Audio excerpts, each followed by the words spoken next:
But even if they reach the surf ahead of their pursuer, they're still not safe.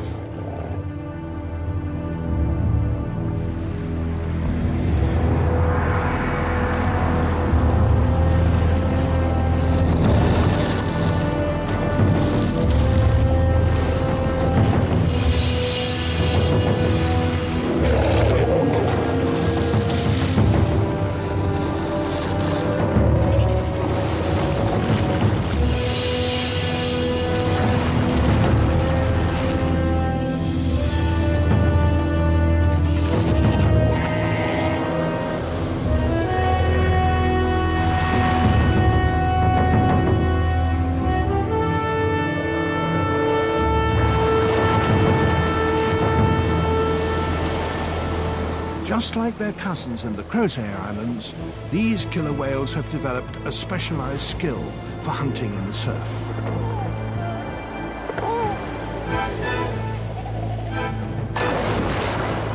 The captured sea lion is carried to deeper water.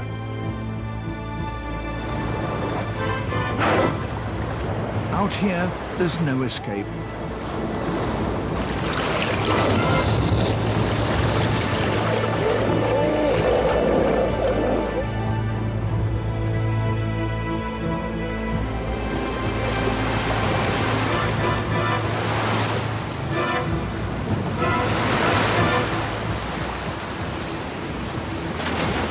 Many predators play with their victims.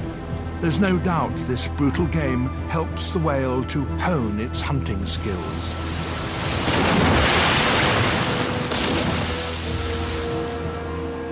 The tail fluke is a killer whale's secret weapon. Such a specialized killing technique takes a great deal of time to perfect.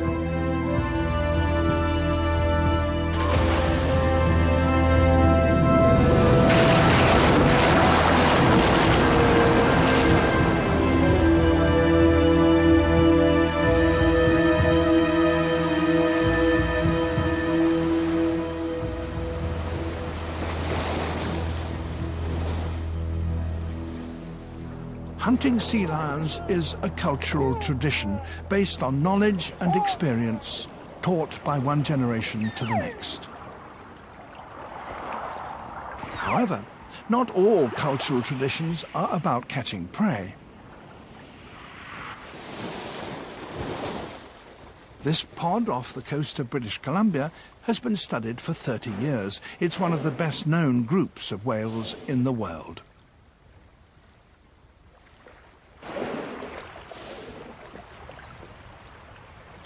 In a few special places, these killer whales come right inshore, not for food, but for a bit of pampering. It happens in just 2 small coves, with beaches composed of coarse, even-sized pebbles.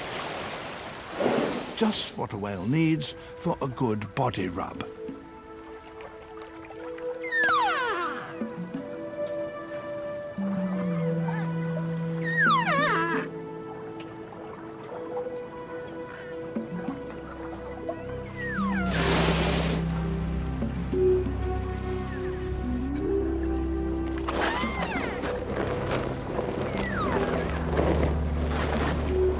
Beach rubbing has a long tradition. Older whales, often females, show the youngsters how it's done.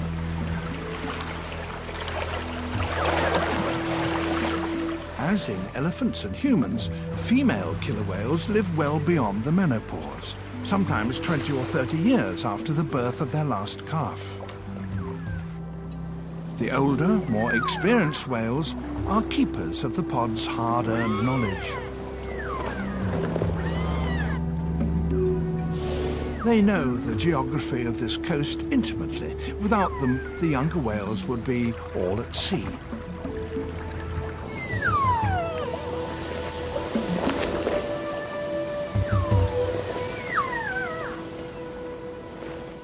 But the beach-rubbing pod isn't alone in these waters.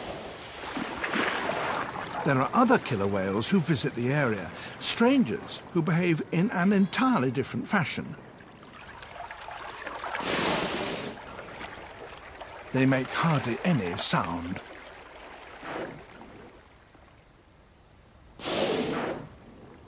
The strangers cohabit the same inshore waters, yet live separate, distinct lifestyles and never mix. They certainly don't share the same dialect. It's as if they belonged to a different species, or at least a different tribe. The outsiders live a much more nomadic life and are known to scientists as transients, to distinguish them from the beach-rubbing residents. Transient killer whales occur all along the west coast of North America. They're great travellers. The North Pacific waters of Alaska are a rich fishing ground for whales, big and small. Out here in the open ocean, there is no cover for a large predator, nor for its prey. These are Dall's porpoises.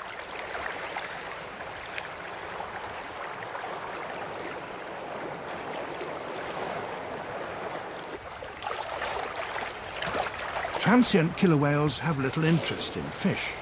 Their culture is all about big game hunting, and porpoises are high on the menu. Dall's porpoise has a top speed of 35 miles an hour. Killer whales are slower, but they can keep up their top speed of 30 miles an hour for longer.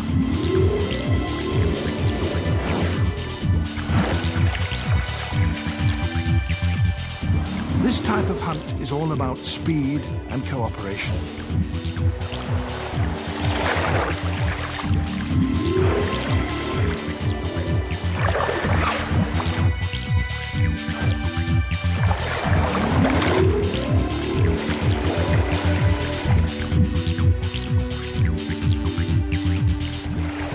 The hunters close in on their prey.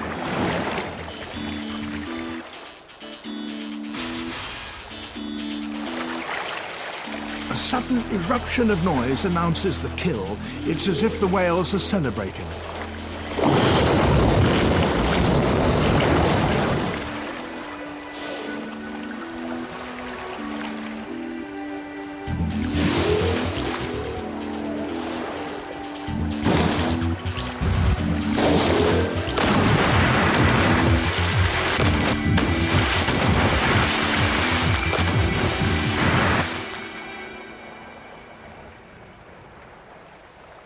Not much remains of the porpoise after the whales are through with it.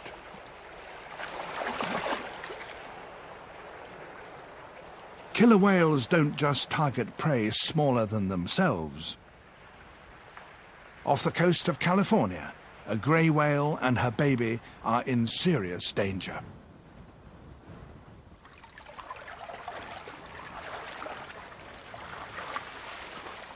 Once again, computer images give the underwater view of an extraordinary hunt. The grey whale calf is just a few weeks old. It's following its mother north towards the summer feeding grounds in Alaska. They've reached Monterey Bay, where a deep trench cuts in from the sea. As they move beyond the trench wall, the grey whales lose their cover. Out in the bay, the killer whales are listening for that telltale sound, the breathing of a great whale.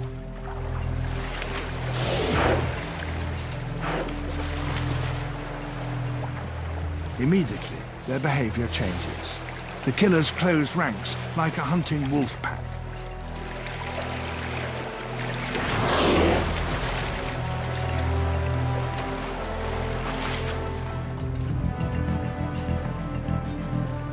The killer whales have caught up with the mother and calf. And now the chase is on. The grey whales try to outswim their attackers. Fast swimming pushes up the grey whale's breathing rate.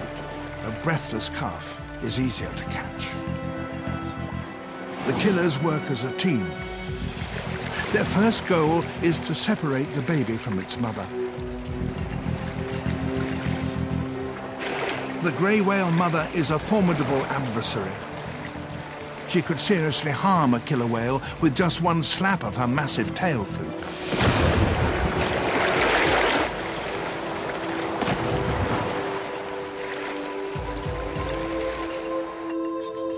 One of the attackers pushes between mother and calf.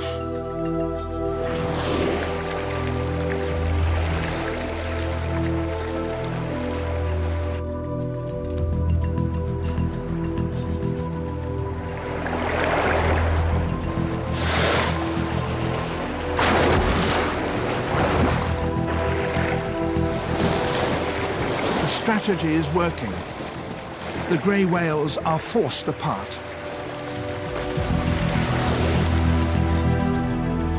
With the baby separated, the killer whales change strategy. Now their goal is to drown.